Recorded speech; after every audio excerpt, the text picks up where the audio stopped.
Hello everyone, welcome to earn money Telugu and good evening. ఈరోజు Indian markets అయితే అన్ని కొంత పాజిటివ్గానే క్లోజ్ అయిపోయాయి. మీ పోర్ట్ఫోలియో కూడా ఈరోజు అయితే బాగా పెరిగి ఉంటుంది. లాస్ట్ 3-4 డేస్ నుంచి నెగిటివ్గా ఉన్న మార్కెట్ ఈ రోజు మాత్రం పాజిటివ్గానే క్లోజ్ అయింది. ఇండియన్ మార్కెట్లో ఈచ్ అండ్ ఎవ్రీ ఇండైసెస్ కూడా 1% ఆర్ 1.5%గా పాజిటివ్గా అయితే క్లోజ్ అయిపోయింది. ఎక్సెప్ట్ కన్జ్యూమర్ డ్యూరబుల్స్ మాత్రమే నెగిటివ్గా క్లోజ్ అయిపోయింది. విక్స్ కొంత కూల్ ఆఫ్ అయ్యాయి. అండ్ ఈ రోజు మార్కెట్స్ పాజిటివ్గా ఉండడానికి అయితే గ్లోబల్గా జియో పొలిటికల్ టెన్షన్స్ అయితే కొంతవరకు కూల్ ఆఫ్ అయ్యాయి. ఈ రీజన్ వల్ల మార్కెట్స్ అయితే బాగా పెరిగాయి. అండ్ గోల్డ్ అండ్ సిల్వర్లో అయితే కొంచెం ప్రెషర్ అయితే కనిపిస్తుంది. గోల్డ్ అయితే 1,520 రూపీస్ తగ్గి 1,52,290 రూపీస్గా ఉంది 10 grams of the gold. Silver కూడా 3,09,010 రూపీస్గా ఉంది 8,220 రూపీస్ తగ్గింది. దీనికి కూడా గోల్డ్ అండ్ సిల్వర్ ఫ్యూచర్స్ అయితే ఈ రోజు మార్కెట్లో హ్యూజ్ సెల్ ఆఫ్ అయితే జరిగింది. సిల్వర్లో దగ్గరగా ఈటీఎఫ్స్లో 20% ఆఫ్ ద ఈటీఎఫ్స్ సెల్ చేసినట్టుగా డేటా అయితే ప్లాట్ఫామ్లో అప్డేట్ ఉంది. గోల్డ్ కూడా ఫ్యూచర్లసే కొంతవరకు అయితే సెల్ చేశారు. అండ్ కొత్తగా సామ్కో సెక్యూరిటీస్ వాళ్ళైతే గోల్డ్ని ఫర్దర్గా కూడా ప్రిడిక్ట్ చేస్తున్నారు. వీళ్ళు $7,000 ఒక ఔన్స్గా వెళ్తుంది 2026 వరకు అయితే ప్రిడిక్ట్ చేస్తున్నారు వీళ్ళు. దీనికి వీళ్ళు చెప్తున్న ఇంపార్టెంట్ ఆఫ్ రీజన్ ఫర్దర్గా జియో పొలిటికల్ టెన్షన్స్ ఇంకా పెరుగుతూనే ఉంటాయి, కానీ కొంత కూల్ ఆఫ్ అయ్యే ఛాన్స్ అయితే లేదు. ఇది టెంపరీ మాత్రం అనేది చెప్తున్నారు వీళ్ళు. దీనికి అడిషనల్గా గోల్డ్మెన్ సాక్స్ వాళ్ళు కూడా 2026కి $5,400గా గోల్డ్ రీచ్ అవుతుందని కూడా ప్రిడిక్ట్ చేస్తున్నారు వీళ్ళు. ఇంతకుముందు 4,900 పర్ ఔన్స్గా ఉంటుందని మాత్రమే ప్రిడిక్ట్ చేస్తారు గోల్డ్మెన్ సాక్స్ వాళ్ళు. వీళ్ళు కూడా సేమ్ రీజన్ మెన్షన్ చేస్తున్నారు. అండ్ ఫస్ట్ ట్రంప్ అయితే వరల్డ్ ఎకనామిక్ ఫోరం దావోస్లో జరుగుతుంది. దాంట్లో ఈయనైతే స్పీచ్ ఇచ్చారు. ఫస్ట్ మెన్షన్ చేసింది ఏంటంటే గ్రీన్ ల్యాండ్ని మేము ఫోర్స్ ద్వారా అక్వైర్ చేయాలని అనుకోవట్లేదు, కొంత ఫ్రేమ్వర్క్ అయితే తీసుకొచ్చాము ఫర్దర్గా డీల్ చేయడానికి అనే విధంగా చెప్తున్నారు. యూరోపియన్ యూనియన్ పైన February 1st నుంచి 10% ఆఫ్ ద టారిఫ్స్ ఏదైతే వేస్తున్నారో అది కూడా విత్డ్రా చేసుకుంటున్నాం అనే విధంగా చెప్తున్నారు. మేము యూరోపియన్ యూనియన్తో కలిసి వర్క్ చేయాలనుకుంటున్నాము. స్ట్రాంగ్ కంట్రీస్తో మేము వర్క్ చేస్తే ఫర్దర్గా ఇండియా యుఎస్ అయితే గ్రో అవ్వడానికి బెటర్గా ఉపయోగపడుతుందనే విధంగా చెప్తున్నారు ట్రంప్. అండ్ ఒక ఫ్రేమ్వర్క్ అగ్రిమెంట్ తీసుకొచ్చి అండ్ గ్రీన్లాండ్ కానీ డెన్మార్క్ వాళ్ళతో డిస్కస్ చేసిన తర్వాత మేమైతే గ్రీన్లాండ్ అక్వైర్ చేసామైతే చెప్తున్నారు. యుఎస్కి సెక్యూరిటీ పరంగా గ్రీన్లాండ్ చాలా ఇంపార్టెంట్, అందువల్లనే మేము గ్రీన్లాండ్ అక్వైర్ చేయాలనుకుంటున్నామని చెప్తున్నారు. గ్రీన్లాండ్ వాళ్ళైతే అపోజ్ చేస్తున్నారు రీసెంట్ టైమ్స్లో. అండ్ దీనికి ఒక ఫ్రేమ్ వర్క్ అయితే తీసుకురావాలనుకుంటున్నారు. అండ్ దావోస్లో ఫర్దర్గా ఈయన ఏమేమి విషయాలపైన డిస్కస్ చేశాడో చూస్తే టారిఫ్స్ అయితే హెల్ప్ చేశాయి కంట్రీలో ట్రేడ్ డెఫిసిట్ తగ్గడానికి. 70% ట్రేడ్ డెఫిసిట్ తగ్గిందని. ఎప్పుడైతే యుఎస్ బాగా బెటర్గా గ్రో అవుతుందో ఆల్ ఓవర్ గ్లోబల్గా ఉన్నటువంటి అన్ని కంట్రీస్ కూడా గ్రో అవుతాయని చెప్తున్నారు. యుఎస్లో న్యాచురల్ గ్యాస్ ప్రొడక్షన్ కూడా ఆల్ టైమ్ హైక్ అయితే రీచ్ అయిందని చెప్తున్నారు. American exports and domestic steel production కూడా రేజ్ అయిందని చెప్తున్నారు. యుఎస్ ఆయిల్ ప్రొడక్షన్ కూడా బాగా పెరిగింది. పర్ డే 7,30,000 బారెల్స్గా వీళ్ళైతే ప్రొడక్షన్ చేస్తున్నట్టుగా తెలుస్తుంది. అండ్ రీసెంట్ టైమ్స్లో వెనజులా ప్రెసిడెంట్ అయితే క్యాప్చర్ చేశారు. వీళ్ళైతే వెనజులాలో ఫర్దర్గా ఇన్వెస్ట్మెంట్ పెట్టి ఫర్దర్గా క్రూడ్ ఆయిల్ని అయితే ఎక్సెసివ్గా ప్రొడక్షన్ చేసి ఆల్ ఓవర్ గ్లోబల్గా సెల్ చేయాలనుకుంటున్నారు. అండ్ న్యూక్లియర్ ఎనర్జీ సిస్టంలో కూడా వీళ్ళు ఫర్దర్గా గ్రో అవ్వాలనుకుంటున్నారు. అండ్ వీళ్ళు స్ట్రాంగ్గా ఉన్న కంట్రీస్తో అయితే పార్ట్నర్షిప్ అయి ఫర్దర్గా గ్రో అవ్వాలనుకుంటున్నారు. నాట్ వీకే కంట్రీస్తో అయితే కాదు అని చెప్తున్నారు. Respect for people of the Greenland and Denmark అని చెప్తున్నారు. World War II టైంలో గ్రీన్లాండ్ని అండ్ డెన్మార్క్ని యుఎస్ఏ ప్రొటెక్ట్ చేసింది, కానీ మేము తిరిగి ఇచ్చేసాం గ్రీన్లాండ్ వాళ్ళకని చెప్తున్నారు. హౌ స్టూపిడ్ వేర్ అని చెప్తున్నారు. నెక్స్ట్ కానీ మేము ఇచ్చినా కూడా డెన్మార్క్ వాళ్ళైతే అన్గ్రేట్ఫుల్గా ఉన్నారు. ప్రజెంట్గా కంట్రీ సెక్యూరిటీ కోసం గ్రీన్లాండ్ అడుగుతూ ఉంటే వీళ్ళైతే ఇవ్వట్లేదు అనే విధంగా చెప్తున్నారు. ఈ విషయాలన్నీ కూడా ట్రంప్ అయితే వరల్డ్ ఎకనామిక్ ఫోరంలో అయితే డిస్కస్ చేశారు. అండ్ నెక్స్ట్ ఇంపార్టెంట్ అప్డేట్స్ ఏమున్నాయో చూస్తే లైక్ ట్రంప్ అయితే పీస్ ప్లాన్ అయితే అప్రూవ్ చేశారు. ఈరోజు సైన్ చేసినట్టు కూడా తెలుస్తుంది గాజా బోర్డ్ ఆఫ్ పీస్లో. దీనికి కానీ ఆల్ ఓవర్ గ్లోబల్గా ఉన్నటువంటి కొన్ని కంట్రీస్ అయితే ఇన్విటేషన్ ఇచ్చారు, కానీ దీంట్లో అక్సెప్ట్ చేసిన కంట్రీస్ లైక్ సౌదీ అరేబియా కానీ Turkey, Egypt, Jordan, Indonesia, Pakistan, Israel and Qatar లాంటి కంట్రీస్ అయితే జాయిన్ అవ్వడానికి అయితే ఇంట్రెస్ట్ చూపిస్తున్నారు దీంట్లో బోర్డ్ ఆఫ్ పీస్లో. కానీ రష్యా కూడా ఇన్విటేషన్ పంపించారు అండ్ ఇండియా కూడా ఇన్విటేషన్ పంపించారు, కానీ ఇండియా దగ్గర నుంచి అయితే ఎలాంటి రెస్పాన్స్ అయితే లేదు ఇప్పటి వరకు. అండ్ రష్యా వాళ్ళైతే $1 బిలియన్ ఆఫ్ ద అమౌంట్ అయితే మేము ఇచ్చేస్తాము, ప్రజెంట్గా రష్యాకు సంబంధించిన ఆస్తులు మీరు ఏదైతే యూఎస్లో సీజ్ చేశారో దాని ద్వారా మీరు తీసుకోవచ్చు, కానీ బోర్డులో జాయిన్ అవ్వాలా లేదా అనేది అయితే మేము ఫర్దర్గా మా కంట్రీస్తో డిస్కషన్ చేసి అయితే ఫర్దర్గా చెప్తామని అయితే చెప్తున్నారు రష్యా ప్రెసిడెంట్ అయినటువంటి పుతిన్. అండ్ ఇండియా దగ్గర నుంచి అయితే ఎలాంటి కన్ఫర్మేషన్ లేదు కానీ, అండ్ కెనడా అండ్ ఫ్రాన్స్ దగ్గర నుంచి చూస్తే ఫ్రాన్స్ వాళ్ళైతే వీళ్ళ ఇన్విటేషన్ అయితే యాక్సెప్ట్ చేయట్లేదు, జాయిన్ అవ్వడానికి అయితే ఇంట్రెస్ట్ చూపించట్లేదు. కానీ కెనడా వాళ్ళు మాత్రం $1 బిలియన్ వద్ద అమౌంట్ పే చేయడానికి అయితే ఇంట్రెస్ట్ చూపించట్లేదు. రీసెంట్ టైమ్స్లో కెనడా కూడా యుఎస్లోనే ఉన్నట్టుగా అయితే కొత్త మ్యాప్ను రిలీజ్ చేశారు. దీనివల్ల కొంత క్లాషెస్ అయితే వచ్చింది యుఎస్ అలాగే కెనడా మధ్యలో. కెనడా వాళ్ళు కూడా చెప్తున్నది ఏంటంటే మా కంట్రీని మేము ఫర్దర్గా కూడా ప్రొటెక్ట్ చేస్తామని చెప్తున్నారు. మీ బోర్డ్ ఆఫీస్లో మేము జాయిన్ అవ్వట్లేదు అని కూడా చెప్తున్నారు. ఫ్రాన్స్ వాళ్ళు రిజెక్ట్ చేయడం వల్లనే ఫ్రాన్స్ పైన 200% ఆఫ్ ద టారిఫ్స్ వేశారు ట్రంప్ రీసెంట్ టైమ్స్లో. ఇది ఒక జియోపొలిటికల్ టెన్షన్కి అయితే ఫర్దర్గా కూడా రీసెంట్ టైమ్స్లో అయింది. ఆల్ ఓవర్ గ్లోబల్గా ఉన్నటువంటి అన్ని కంట్రీస్ పైన ట్రంప్ అయితే టారిఫ్స్ అయితే వేయడం వల్ల కొంత జియోపొలిటికల్ టెన్షన్స్ అయితే ఫర్దర్గా పెరుగుతున్నాయి. దీనికి ఇంపార్టెంట్ రీజన్ అయితే ఈయన మార్కెట్లో కొంత మ్యానిపులేట్ చేస్తున్నారు అనే డేటా అయితే ప్లాట్ఫామ్లో అప్డేట్ ఉంది. కొంత పాజిటివ్ న్యూస్ ఇష్యూ చేస్తున్నారు, కొంత నెగిటివ్ న్యూస్ దానికి సపోర్ట్గా ఇస్తున్నారు. ఈ రీజన్ వల్ల ఈయన సంబంధించినటువంటి ఫ్యామిలీ కానీ లేకపోతే ట్రంప్కు సంబంధించినటువంటి వాళ్ళైతే మార్కెట్లో బట్ హ్యూజ్ అమౌంట్ అయితే ఎర్న్ చేస్తున్నారు అనే డేటా కూడా కొన్ని ప్లాట్ఫామ్లో అయితే అప్డేట్ ఉంది. అండ్ రీసెంట్ టైమ్స్లో వరల్డ్ ఎకనామిక్ ఫోరంలో గీతా గోపినాథ్ గారు కూడా మాట్లాడుతున్నారు, Oxford professor and international monetary fund chief. ఈమె చెప్తున్నది ఏంటంటే pollution is the greatest threat ఇండియాకి అని చెప్తున్నారు. ఇండియా ఎకానమీ ఫర్దర్గా గ్రో అవ్వడానికి టారిఫ్స్ కన్నా కూడా పొల్యూషనే బిగ్ థ్రెట్గా ఉంది ఇండియాకి అని చెప్తున్నారు. 2028 వరకు కూడా ఇండియా ఆల్ ఓవర్ గ్లోబల్గా నెంబర్ థర్డ్ పొజిషన్కి అయితే రీచ్ అవుతుందని చెప్తున్నారు గీతా గోపినాథ్ గారు. అండ్ దీనికి ఈమె చెప్తున్న ఇంపార్టెంట్ రీజన్ అయితే పర్ క్యాపిటల్ ఇన్కమ్ అయితే పెరుగుతూ ఉంది. అండ్ ల్యాండ్ అక్వయేషన్ కానీ అండ్ జాబ్ క్రియేషన్ విషయంలో అయితే కొంత గవర్నమెంట్ ఇంకా కొన్ని పాలసీస్ అయితే తీసుకురావాలి ఫర్దర్గా గ్రో అవ్వడానికి అనే విధంగా చెప్తున్నారు. అండ్ సేమ్ వరల్డ్ ఎకనామిక్ ఫోరంలోనే బ్లాక్ స్టోన్ వాళ్ళు కూడా చెప్తున్నది ఏంటంటే ఇండియా దగ్గర నుంచే వీళ్ళకైతే రిటర్న్స్ అయితే బెటర్గా జనరేట్ చేస్తున్నారని చెప్తున్నారు. వీళ్ళు number 1 market globally in terms of returns and investment అయితే చెప్తున్నారు బ్లాక్ స్టోన్ వాళ్ళు కూడా.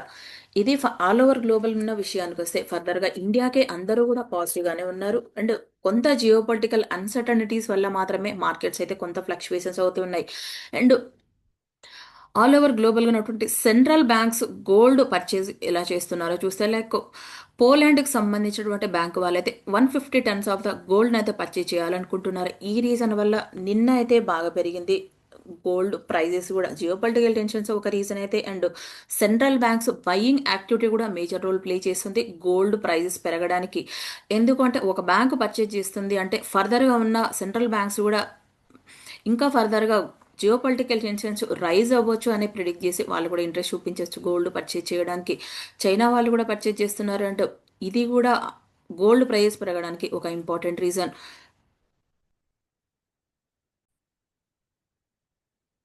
నెక్స్ట్ ఇండియా యుఎస్ మధ్యలో కూడా కొంత డిస్కషన్ అయితే జరిగినట్టుగా తెలుస్తుంది టారిఫ్స్ విషయంలో. దావోస్లోనే ట్రంప్ అయితే డిస్కస్ చేశారు. ఇండియా ప్రైమ్ మినిస్టర్ అయితే fantastic man, a friend of mine అని చెప్తున్నారు.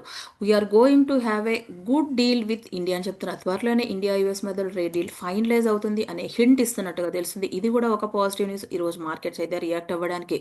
దీంతో పాటుగా ఇండియా యుఎస్ మధ్యలో ట్రేడ్ డీల్ కూడా జనవరి 26 రోజు ఆర్ 27 రోజు అయితే ఫైనలైజ్ అవ్వచ్చు అని తెలుస్తుంది. ఇది కూడా అప్డేట్గా ఉంది మార్కెట్లో. అండ్ ఇండియన్ బడ్జెట్ కూడా February 1 రోజు అయితే ఇంట్రడ్యూస్ చేస్తున్నారు. ఇది కూడా మార్కెట్స్కి అయితే కొంత పాజిటివ్ సెంటిమెంట్ అయితే క్రియేట్ చేస్తుంది. బడ్జెట్ లైక్ డిఫెన్స్ సెక్టర్లో కానీ అండ్ ఇన్ఫ్రాస్ట్రక్చర్ సెగ్మెంట్లో అయితే బడ్జెట్లో హ్యూజ్ అమౌంట్ అయితే అలొకేట్ చేస్తున్నట్టుగా తెలుస్తుంది.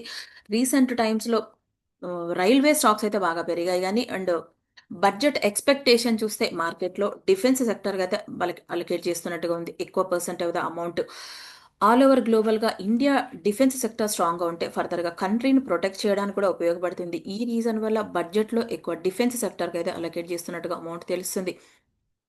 మార్కెట్‌లో అయితే కొంత ఫ్లక్చుయేషన్స్ అయితే ఉంటాయి. ఆల్ ఓవర్ గ్లోబల్‌గా ఉన్నటువంటి జియో పొలిటికల్ టెన్షన్స్ వల్ల గానీ, ఇండియన్ మార్కెట్స్ అయితే compared to all over global మార్కెట్స్‌తో పోలిస్తే లాస్ట్ 5 ఇయర్స్ నుంచి కూడా mid and small cap sector అయితే ఎక్కడ పాజిటివ్‌గా లైక్ ఎక్స్ట్రార్డినరీగా అయితే ఏం పెర్ఫార్మ్ చేయలేదు. లైక్ ఎంఎస్సిఐ ఇండెక్స్‌తో కంపేర్ చేస్తే గూడా. సో, ఫర్దర్‌గా Indian markets mid and small cap sectors పెరిగే ఛాన్స్ ఉంది. లాంగ్ టర్మ్ చూసే వాళ్ళకైతే ఎప్పుడు కూడా ఒక వెల్త్ క్రియేట్ అవుతుంది కానీ షార్ట్ టర్మ్‌లో లైక్ ట్రేడింగ్ చేసే వాళ్ళకు చూస్తే మాత్రం కొంత లాసెసే ఉంటాయి. ఎప్పుడు కూడా స్టాక్స్ పెరుగుతున్నప్పుడు ఇన్వెస్ట్‌మెంట్ పెట్టడం, డౌన్‌కొస్తున్నప్పుడు సెల్ చేయడం అయితే కరెక్ట్ అయితే కాదు. కొంత సైకలాజికల్‌గా స్ట్రాంగ్‌గా ఉండండి. మార్కెట్స్‌తో పైకి వెళ్ళినా అండ్ డౌన్‌కి వచ్చినా కూడా పట్టించుకోకుండా లాంగ్ టర్మ్ కోసం చూసే వాళ్ళకి మాత్రమే ఒక వెల్త్ అయితే క్రియేట్ అవుతుంది.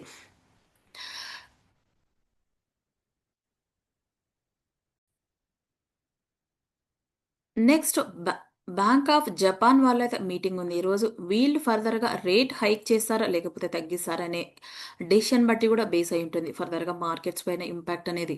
నెక్స్ట్ యూఎస్ జీడీపీ డేటా కూడా ఈరోజు రావాలి. క్యూ3 డేటా ఇంకా అయితే అప్డేట్ ఎక్కడా లేదు. లైక్ జపాన్ ఎక్స్‌పోర్ట్స్ డేటా చూస్తే డిసెంబర్‌లో 5.1% పెరిగింది గానీ ఎక్స్‌పెక్టేషన్ అయితే మిస్ అయ్యారు వీళ్ళు.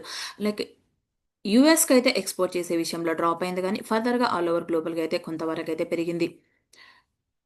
ఫోర్త్ స్ట్రెయిట్ మంత్ అయితే పెరిగింది. అండ్ ఆర్‌బీఐ న్యూస్ విషయానికొస్తే ఈరోజు ఆర్‌బీఐ వాళ్ళైతే ఓపెన్ మార్కెట్ ఆపరేషన్స్ ద్వారా హ్యూజ్ లిక్విడిటీనైతే ఇన్‌ఫ్యూజ్ చేస్తున్నారు మార్కెట్‌లోకి లైక్ బాండ్స్ ద్వారా. రూపీ ఫర్దర్‌గా డిప్రిషియేట్ అవ్వకుండా కంట్రోల్ చేయడానికి. అండ్ ఆర్‌బీఐ ప్రపోజ్ చేస్తుందంటే క్రాస్ బార్డర్ పేమెంట్ విషయంలో బ్రిక్స్ డిజిటల్ కరెన్సీస్ వాడాలైతే అనుకుంటున్నారు. దీనికి డాలర్ ఇన్‌ఫ్లూయెన్స్ తగ్గించి ఫర్దర్‌గా బ్రిక్స్ కరెన్సీ వాల్యూ పెరిగే విధంగా. ఇది బ్రిక్స్ కంట్రీస్ అయితే ఏవైతే పేమెంట్ చేస్తారో ఆ కంట్రీస్‌కి అయితే ఒక పాజిటివ్ న్యూసే. ఫర్దర్‌గా డాలర్ పైన డిపెండెన్సీ అవ్వకుండా. నెక్స్ట్ సెక్యూరిటీ అప్లైడ్ ట్రిబ్యునల్ వాళ్ళైతే కొంత రిలీఫ్ అయితే ఇచ్చినట్టుగా తెలుస్తుంది. అవధూత్ సాతే ట్రైనింగ్ అకాడమీ వాళ్ళకి వీళ్ళు సెబీ అయితే కేసు వేశారు. దీనికి అగెయిన్స్ట్‌గా 100 క్రోర్ ఆఫ్ అమౌంట్ అయితే డిపాజిట్ చేయాలి. నెక్స్ట్ వీళ్ళు కోర్సెస్‌ని కంటిన్యూ చేయొచ్చు అనే విధంగా సెక్యూరిటీ అప్లైడ్ ట్రిబ్యునల్ వాళ్ళైతే జడ్జిమెంట్ అయితే పాస్ చేసినట్టుగా తెలుస్తుంది. ఈయనైతే ఆన్‌లైన్‌లో కాల్స్ ఇస్తామని డిఫరెంట్‌గా స్టాక్ మార్కెట్‌లో కాల్స్ ఇస్తామని డిఫరెంట్ చార్జెస్ అయితే వసూలు చేస్తున్నారు. దీనికి గాను లాస్ట్ 2, 3 మంత్స్ బ్యాక్ అయితే ఈయన పైన కేస్ అయితే ఫైల్ అయింది. సెబీ వాళ్ళైతే యాక్షన్ తీసుకున్నారు. ఈయన చేసేటువంటి కోర్సులు గాని అండ్ అదర్ వాటినైతే కంప్లీట్‌గా బ్యాన్ చేశారు సెబీ వాళ్ళు. అండ్ సెక్యూరిటీ అప్డేట్ ట్రిబ్యునల్ వాళ్ళైతే వీళ్ళైతే కొంత రిలీఫ్ ఇచ్చినట్టుగా తెలుస్తుంది. ఎప్పుడు గూడా మార్కెట్ ప్రిడిక్ట్ చేసే ఎవరు గూడా ప్రిడిక్ట్ చేయలేరు మార్కెట్‌ని. ఆల్ ఓవర్ గ్లోబల్‌గా ఉన్నటువంటి అన్ని విషయాలపైన డిపెండెన్సీ అయి ఉంటుంది మార్కెట్‌ని. ఫస్ట్ మార్కెట్‌నయితే అర్థం చేసుకోవడానికి ట్రై చేయండి. నెక్స్ట్ లెర్న్ చేయండి. అప్పుడే మార్కెట్‌లో ఇన్వెస్ట్‌మెంట్ పెట్టడానికైతే ట్రై చేయండి గానీ, ఎవరో చెప్పారని కాల్స్ ఇస్తామని మనీ వసూలు చేయడం అదైతే మొత్తం అయితే ఫ్రాడ్ గానీ, వాటికైతే ఎప్పుడు కూడా డబ్బులు లాస్ అవ్వద్దు. ఫస్ట్ అయితే మార్కెట్‌ని అర్థం చేసుకోవడానికి ట్రై చేయండి ఎవరైనా గూడా. ఓన్లీ డబ్బులైతే లాస్ అవ్వద్దు మార్కెట్‌లో. నెక్స్ట్ జైడస్ లైఫ్ సైన్సెస్ వాళ్ళైతే ఇండియాలోనే ఫస్ట్ క్యాన్సర్‌కి సంబంధించినటువంటి డ్రగ్‌నైతే లాంచ్ చేయాలనుకుంటున్నారు. వరల్డ్‌లో ఫస్ట్ నివోలమ్మాబ్ బయోసిమిలర్ డ్రగ్‌నైతే లాంచ్ చేయాలనుకుంటున్నారు. ఇది ఆల్ ఓవర్ గ్లోబల్‌గా ప్రైజెస్‌తో కంపేర్ చేస్తే ఇది చాలా తక్కువ ప్రైస్‌లో ఉంది. 2 డోసెస్ అవైలబిలిటీ ఉంటే 2 డోసెస్ ప్రైస్ చూస్తే 28,950 ఉంటుందని చెప్తున్నారు వీళ్ళు. వీళ్ళు యూఎస్ బేస్డ్ కంపెనీ అయినటువంటి ఆర్డిలిక్స్ అండ్ కంపెనీ అయితే అక్వైర్ చేశారు. టోటల్‌గా 1.6 బిలియన్స్‌తో. రీసెంట్‌లీ వీళ్ళకి యూఎస్ఏ అప్రూవల్ యూఎస్ ఎఫ్‌డీఏ వాళ్ళ దగ్గర నుంచి అప్రూవల్ కూడా వచ్చింది. మెన్కిస్ డిసీజ్ ట్రీట్మెంట్ కోసం. వీళ్ళు ఈ డ్రగ్‌ని ఇండియాలో గాని అండ్ యూఎస్‌లో అయితే వీళ్ళైతే సేల్ చేయాలనుకుంటున్నారు.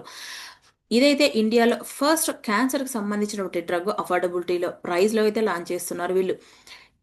వీళ్ళకి ఆర్డర్ రావడం అయితే పాజిటివే. కొంత పాజిటివ్ స్టాక్ కూడా పాజిటివ్‌గానే మూవ్ అయింది. నెక్స్ట్ లుపిన్ వాళ్ళైతే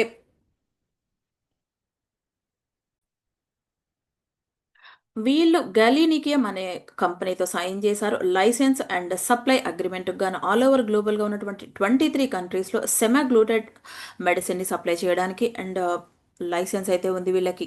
వీళ్ళు ఈ అగ్రీమెంట్ పైన సైన్ చేయడం వల్ల కూడా కొంత పాజిటివ్‌గానే మూవ్ అయింది. స్టాక్ ఈరోజు 1%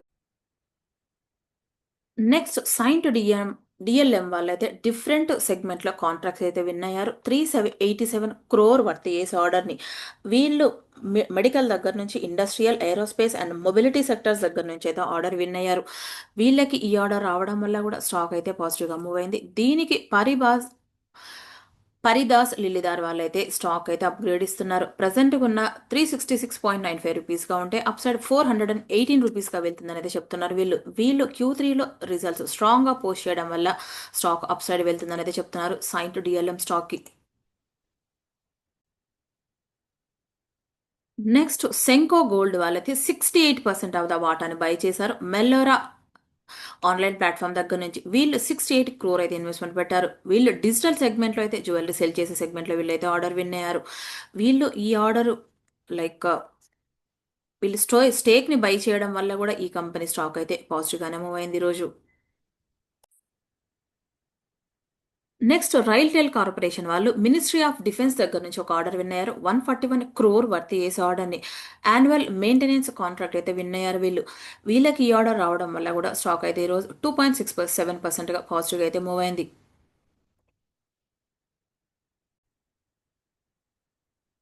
నెక్స్ట్ సీగల్ కంపెనీ వాళ్ళు ఒక ఆర్డర్ విన్ అయ్యారు. 2160 క్రోర్ వర్త్ చేసే ఆర్డర్ని వీళ్ళు Bihar national highway authority of India దగ్గర నుంచి అయితే ఆర్డర్ విన్ అయ్యారు. వీళ్ళు కన్స్ట్రక్షన్ 4 లేన్ రోడ్ని కన్స్ట్రక్షన్ చేయడానికి NH-139 రోడ్ని వీళ్ళు బీహార్ దగ్గర నుంచి అయితే వీళ్ళు ఈ ఆర్డర్ని 730 డేస్లో కంప్లీట్ చేస్తారని ఆపరేషన్ అండ్ మెయింటెనెన్స్ సెగ్మెంట్లో కూడా 15 ఇయర్స్ పీరియడ్ అయితే వ్యాలిడ్ అయితే ఉంది. వీళ్ళకి ఈ ఆర్డర్ రావడం వల్ల కూడా ఆర్డర్ బుక్ అయితే వీళ్ళకి ఫర్దర్గా స్ట్రాంగ్ అయింది అండ్ వీళ్ళ ప్రజెన్స్ కూడా పెరిగింది ఇండియాలో. కొంత పాజిటివ్ స్టాక్ కూడా పాజిటివ్గా 3% మూవ్ అయింది రోజు. నెక్స్ట్ ఆర్బిఎల్ బ్యాంక్లో ఒక బ్లాక్ డీల్ జరిగింది. 60 లాక్ షేర్స్ అయితే సెల్ చేశారు. బిఎన్పి పరిదాస్ వాళ్ళు సెల్ చేస్తే బ్యాంక్ ఆఫ్ అమెరికా వాళ్ళైతే పిక్ చేశారు స్టాక్ని. Total deal value 178 crore of the amount. టోటల్గా ఆర్బీఎల్ బ్యాంక్లో 1% ఆఫ్ ద వాటాని అయితే పర్చేజ్ చేశారు బ్యాంక్ ఆఫ్ అమెరికా వాళ్ళు. రీసెంట్ టైమ్స్లో కాంపిటీషన్ కమిషన్ ఆఫ్ ఇండియా వాళ్ళైతే క్లియర్ చేశారు. ఎమిరేట్స్ వాళ్ళు ఎన్బిడి అక్వైజేషన్ వాళ్ళు రిలయన్స్ బ్యాంక్లో ఇన్వెస్ట్మెంట్ పెట్టడానికి వీళ్ళకే మెజారిటీ ఆఫ్ ద వాటా అయితే ఉంది. ప్రస్తుతం ఆర్బీఎల్ బ్యాంక్లో 75% ఆఫ్ ద వాటా. ఈ బ్యాంక్లో ఫారెన్ ఇన్వెస్ట్మెంట్ అయితే బాగా పెరిగింది రీసెంట్ టైమ్స్లో. స్టాక్ కూడా పాజిటివ్గానే మూవ్ అయింది రీసెంట్ టైమ్స్లో. ఈ వీడియో మీకు నచ్చిందా? అయితే వీడియోని తప్పకుండా లైక్ చేయండి, షేర్ చేయండి, కామెంట్ చేయండి, ఛానల్ని సబ్స్క్రైబ్ చేయండి. Thank you.